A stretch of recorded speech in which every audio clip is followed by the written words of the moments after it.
दोस्तों, कांग्रेस पार्टी की पूर्व अध्यक्ष और राज्यसभा सांसद सोनिया गांधी की एक फोटो जिसको लेकर काफी चर्चा हो रही है सोशल मीडिया में।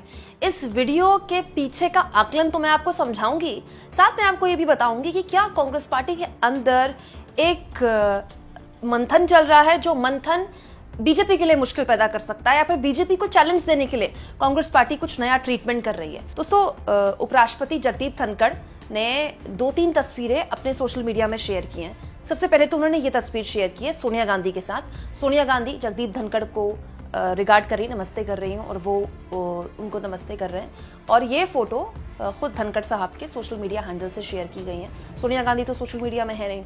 इसके अलावा कुछ और तस्वीरें भी सोशल मीडिया में धनखड़ साहब द्वारा शेयर की गई हैं। इन तस्वीरों में विपक्ष के नेता भी दिखाई दे रहे हैं, मतलब कांग्रेस पार्टी के राज्यसभा सांसद भी दिखाई दे रहे हैं। इसके अलावा संसदीय कार्य मंत्री जेपी नड्डा सब दिखाई दे रहे हैं, मतलब सत्ता पक्ष के लोग भी दिखाई दे रहे हैं, विपक्ष के लोग भी दिखाई दे रहे हैं। इन तस्वीरों पर सोशल मीडिया में बहुत चर्चा है। दरअसल सबसे पहले जो तस्वीर पोस्ट की धनखड़ ने, वो सोनिया गांधी के साथ इस तस्वीर को शेयर किया। उसके बाद कांग्रेस पार्टी के कुछ सांसदों के साथ ये तस्वीर शेयर की और उसके बाद जगदीप धनखड़ ने ये तस्वीर और शेयर की अपने सोशल मीडिया में, जिसमें जगदीप धनखड़ बैठे हुए हैं।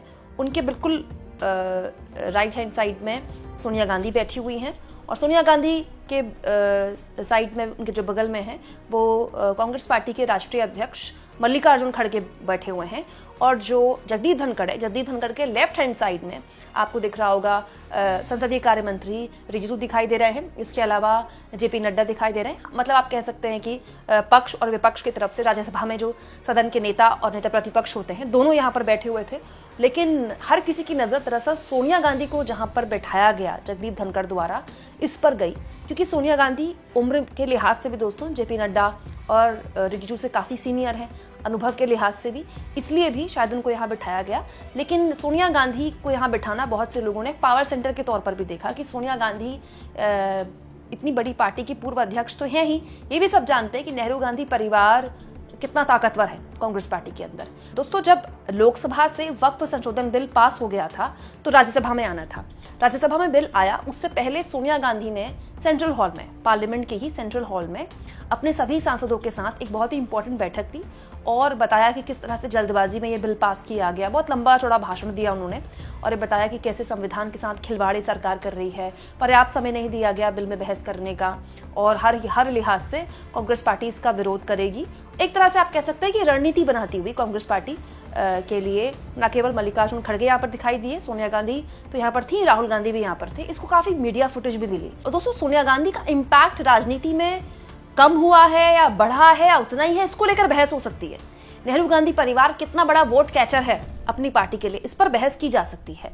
लेकिन सोनिया गांधी, ये नाम क्या बीजेपी को इतना डराता है कि संसद में सोनिया गांधी के नाम पर कुछ इस तरह से हंगामा बीजेपी के सांसदों ने कर दिया। दोस्तों, सोनिया गांधी ने संसद के अंदर ये बात भी नहीं बोली थी कि जल्दबाजी में बिल पास करा दिया गया, लेकिन बीजेपी के सांसदों ने अगले दिन न केवल इस पर लोकसभा में हंगामा कर दिया, बल्कि मोदी जी के मंत्री, संसदीय कार्य मंत्री रिजिजू इस पर बयान देने लगे, जबकि वो ये नियम जानते हैं कि संसद के बाहर बोली हुई बात का उल्लेख संसद के अंदर करना व्यर्थ है। और तो और दोस्तों, ओम बिरला ने तक सोनिया गांधी का नाम लिए बगैर उन पर टिप्पणी कर दी। मैं सदन में आपको ये ध्यान में लाना चाहता हूं, सबसे पहले तो वक्फ अमेंडमेंट बिल में पुराना रिकॉर्ड जो एस्मा एक्ट पे चर्चा हुई थी 1981 में 16 आवर्स 51 मिनट्स डिस्कशन हुआ था, इसको रिकॉर्ड तोड़ कर राज्यसभा में 17 आवर्स 2 मिनट्स चर्चा करके हिस्टोरिक सबसे लंबी चर्चा आज तक किसी बिल में पारित हुआ उसके लिए। और लोकसभा के भी पूरे मेंबर्स को मैं धन्यवाद भी देता हूं, अभिनंदन करता हूं, देर रात तक बैठ करके कामकाज किया है। एक ही मुद्दा मेरे पास, कई सांसद मेरे पास आए थे, आकर के मुझे कहा कि दूसरे सदन के एक सदस्य ने इतना मेहनत करने के बावजूद भी ये एलिगेशन लगाया कि बिना चर्चा बुलडोज करके बिल पास किया गया है। इतना मेहनत करके, इतना देर तक चर्चा करके, नियम को, प्रोसेस को फॉलो करके काम करने के बाद तारीफ करने का जगह में कहता है बुलडोज करके बिल पास किया। उसके लिए मैं अध्यक्ष जी आपका अनुरोध करता हूँ, आप थोड़ा एप्रोप्रिएट एक रूलिंग ऑर्डर देना चाहिए। माननीय सदस्य माननीय संसदीय मंत्री ने बताया कि कांग्रेस के एक वरिष्ठ सदस्य जो कि सदन की सदस्य रह चुकी है, वर्तमान दूसरे सदन की सदस्य है, द्वारा सदन में के परिसर में ऐसा वक्तव्य दिया गया है कि सदन द्वारा वक्फ संशोधन विधेयक जबरदस्ती पारित किया गया।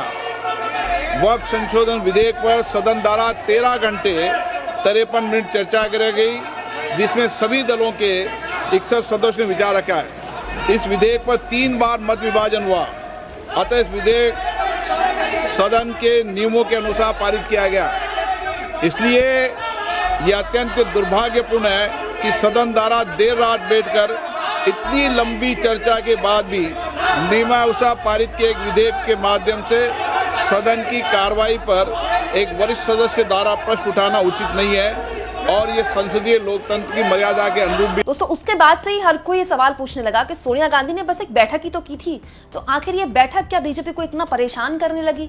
और तो और दोस्तों, यहाँ एक चीज और गौर की जाए कि अब तो खैर बहुत से लोग वक्फ संशोधन बिल को लेकर सुप्रीम कोर्ट चले गए हैं, ओवैसी चले गए हैं। इसके अलावा दोस्तों, आम आदमी पार्टी के विधायक अमानतुल्लाह खान भी सुप्रीम कोर्ट चले गए हैं इस बिल को लेकर।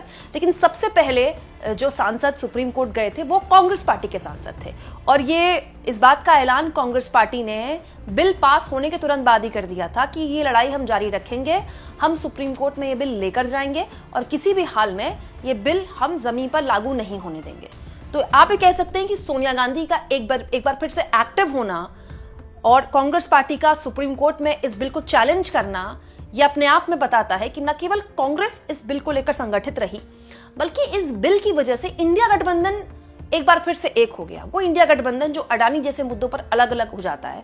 आप देखिए, लोकसभा राज्यसभा भले ही इंडिया गठबंधन बिल को पास होने से रोक ना पाया हो, लेकिन ये तो सच्चाई है कि लोकसभा और राज्यसभा में जो एकता इंडिया गठबंधन की दिखाई दी है वो बेजोड़ थी, और अमूमन इस तरह की एकता सरकार के खिलाफ संसद के बाहर देखने को कम ही मिलती है। आम आदमी पार्टी जैसे पार्टियों ने, जो कि कांग्रेस को भी पानी पी कर कोसती रहती है, उन्होंने भी इस बिल के विरोध में न केवल बोला बल्कि वोट भी किया। हालांकि दोस्तों, प्रियंका गांधी की गैर मौजूदगी भी बहुत से लोगों को खटकी। बहुत से लोगों ने कहा कि प्रियंका गांधी वायनाड से आती है और वायनाड जो उनका संसदीय क्षेत्र है उसमें बड़े स्तर पर मुस्लिम मतदाता ने उनको वोट करके भेजा है, तो प्रियंका गांधी को न केवल संसद आना चाहिए था बल्कि इस मुद्दे पर कांग्रेस पार्टी की तरफ से बोलना चाहिए था। लेकिन ये हैरानी की बात है कि प्रियंका गांधी ने ना तो बोला ना वो संसद आई, जबकि उनकी पार्टी ने व्हिप जारी किया था, उनको आना चाहिए था कम से कम।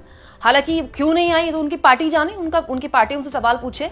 लेकिन सोनिया गांधी का राजनीति में एक बार फिर से एक्टिव हो जाना कांग्रेस पार्टी को मजबूती देता है, इंडिया गठबंधन को कितनी मजबूती देता है ये तो आगे गर्व का विषय है। लेकिन कांग्रेस के अंदर संगठनात्मक तौर पर बहुत बड़े बदलाव हो रहे हैं। राहुल गांधी चाहते हैं कि जिला अध्यक्षों को ताकतें दी जाए, वैसे ही जैसे दशकों पहले दी जाती थी। इसके अलावा जो कांग्रेस पार्टी के अंदर कई पद खाली हैं उनको भरने की जोर आजमाइश की जा रही है। स्लीपर सेल का जिक्र किया था राहुल गांधी ने गुजरात में जाकर, हालांकि उस पर कार्रवाई कितनी की कांग्रेस पार्टी ने हम जानते नहीं है। लेकिन सोनिया गांधी का एक बार फिर से एक्टिव होना क्या संदेश देता है दोस्तों कांग्रेस के लिए? कमेंट बॉक्स में जरूर लिखें, और जितना हो सके चैनल को शेयर करें, सब्सक्राइब करें, और थैंक्स और ज्वाइन के ऑप्शन से अगर आप चाहें तो कुछ आर्थिक मदद भी चैनल की जरूर करें।